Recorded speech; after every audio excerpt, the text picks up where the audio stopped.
भंडारा जिल्ह्याच्या साकोलीपासून सुमारे 17 किलोमीटरवर व भंडारा शहरापासून सुमारे 53 किलोमीटरवर वसलेले सानगडी गाव आणि त्याच्या वरच्या टेकडीवर उभा सहानगड किल्ला.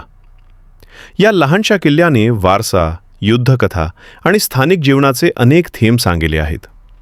सहानगड नावाच्याही अर्थात सान म्हणजे लहान आणि गड म्हणजे गढी, म्हणून सानगडी म्हणून ओळखले जाणारे हे ठिकाण. स्थानिक नोंदींनुसार हा किल्ला 1734 मध्ये नागपूरचे रघुजी भोसले यांनी बांधल्याचे सांगितले जाते. काही स्रोतांनुसार हा किल्ला दिवान कुटुंबाने बांधल्याचंही नमूद आहे.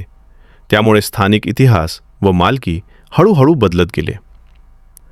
किल्ला स्थानिक संपत्ती आणि लष्करी दळणवळणासाठी बांधला गेला असे मानले जाते. काळानुसार वेगवेगळ्या हातात आला. सहानगड हा लहान परंतु व्यवस्थित किल्ला आहे. प्रवेशद्वार आजही चांगल्या स्थितीत आहे. दरवाजाच्या आतील बाजूला पहारेकरीसाठी छोटे खोलीसमान अवकाश आणि काही कोठारे दिसतात.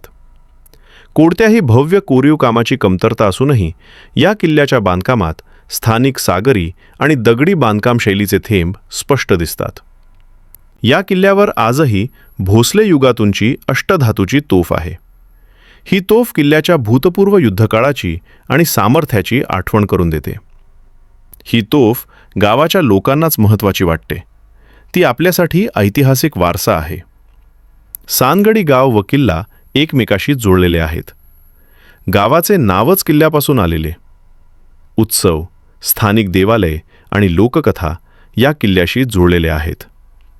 गावातले लोक, स्थानिक मंदिर, मुले किल्ल्याजवळ खेळताना. आपल्या लहानपणापासूनच ही जागा आपल्या स्मृतीची आहे. शाळेच्या सफऱ्यांनाही आम्ही इथे येत होतो.